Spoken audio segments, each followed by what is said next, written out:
Now back to that cabinet meeting held on live TV. President Trump also addresses the ongoing war in Ukraine, which he calls crazy. U.S. Special Envoy Steve Witkoff and President Trump's son-in-law Jared Kushner met today with Russian President Putin in Moscow, discussing prospects for peace. This as President Trump lamented that the number of deaths caused every month by the war is equivalent to half of a football stadium filled with people. White House correspondent Owen Jensen reports. Owen. Veronica, as that war rages, launched back in 2022, President Trump says in his words he wants to save a lot of souls. Meanwhile, it's not clear if those peace talks today amounted to anything. In the cabinet room surrounded by top officials, President Donald Trump tells reporters, I've settled 8 wars. This would be the 9th, and our people are over in Russia right now to see if we can get it settled. Not an easy situation, let me tell you. What a mess.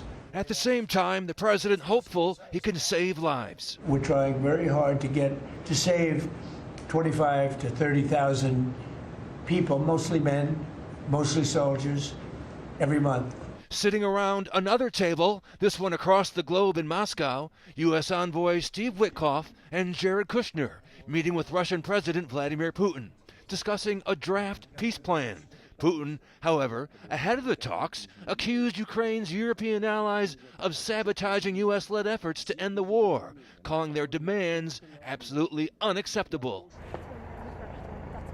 And coinciding with Witkoff's trip, Ukrainian President Vladimir Zelensky went to Ireland, continuing his visits to European countries that have helped sustain Ukraine's fight against Russia's invasion. Ireland is officially neutral and is not a member of NATO, but has sent non-lethal military support to Ukraine. America is taking serious steps to end this war, one way or another, and our task, and I'm sure that this is our common task for everyone in Europe, is to really end this war, their war, not just to get a pause in the fighting.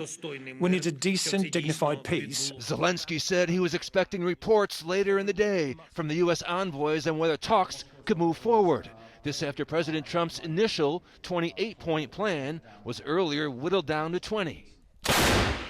The key obstacles over whether Kyiv should cede land to Moscow and how to ensure Ukraine's future security appear unresolved. Back at the White House, sitting next to the president, Secretary of State Marco Rubio. That's not our war. It's not the president's war. This war started. It never would have happened if you'd been president. But this war is going on, and the president is trying to end it, not because, listen, we got a million things to focus on in the world as a country, but he's the only leader in the world that can help end it.